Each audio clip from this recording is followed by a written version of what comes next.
This is the Hidden Killers podcast with Tony Brueski, featuring trial consultant and body language expert Susan Constantine. Let's go to our next piece here. This is Jen Soto talking about the drop-off and the distractions that they had. We filed a missing report. We called the police at like 4:45 yesterday, 4:45 p.m. But she actually went missing early that morning, around between 8:45 and 9 o'clock in the morning. She went missing. We had dropped her off close to the school. She wanted to walk the rest of the way. Sorry.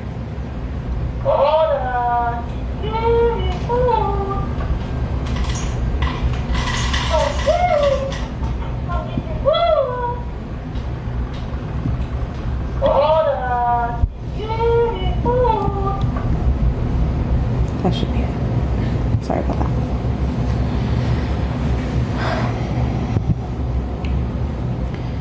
We dropped her off at school, close to school. She wanted to walk the rest of the way. I'm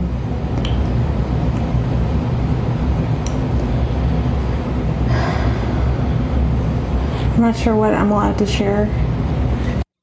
That was a weird one with the distractions in the background. Not sure what she's allowed to share. I'm going right to you, Susan. There was so much here. I mean, if you want to just, there's like 100 clues right in that clip. So to pick out them is, there's too many. But anyway, she's looking up, right? She's kind of searching for the answers. It's kind of that frozen expression. You can see it right there.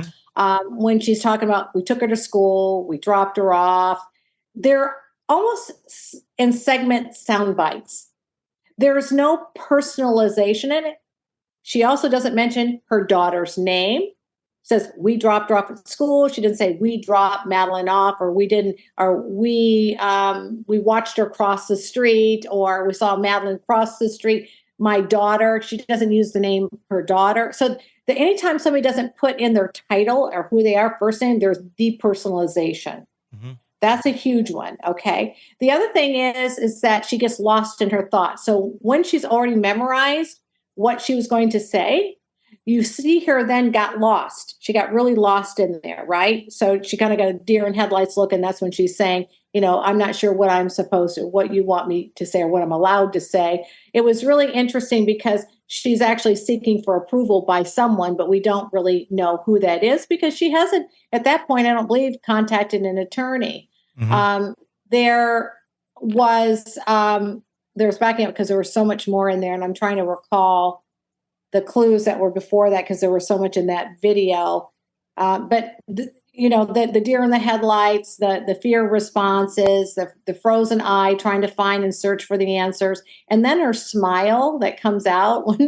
See, remember the duration I'm talking about? Yeah. See how quickly she shut it off? Yes. Shut it off very quickly. Yeah. And she picked it up very quickly. And then she lost her train of thought, right? Because remember liars, what they do is they try to remember everything chronologically from beginning to end. When it's disrupted, and then you're going to go in the middle of it and ask them to go backwards and repeat it, they forget.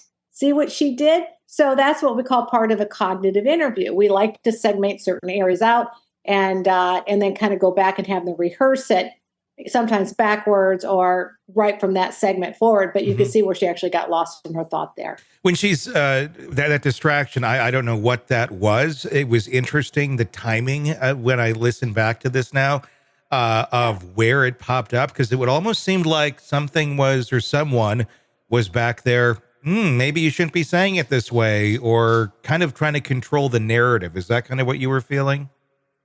And that is really interesting, the timing of that. And I didn't think about that. Great pickup there, Tony, because if it were, we do not believe that her boyfriend is who killed her, right? So he could be the one. She's fearful of him. She's, why do people lie? They're in fear for themselves. They're in fear of being hurt by somebody else. So there's reasons why people lie.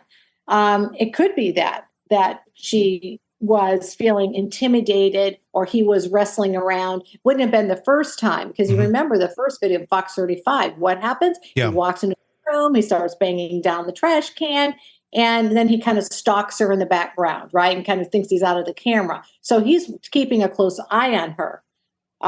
There's still so much we don't know yet, but so far that everything that we've watched and we've analyzed, they've all failed on every one of the tests. Yeah. In every one. Yeah. Want to listen ad-free? Want advanced access to all of our interviews before anyone else? Become a True Crime Today Premium Plus subscriber on Apple Podcasts. You get every episode commercial-free. So you can binge on true crime until you can binge no more. Search True Crime Today Premium Plus on Apple Podcasts now, or go to our podcast page and sign up now. More of the Hidden Killers podcast next.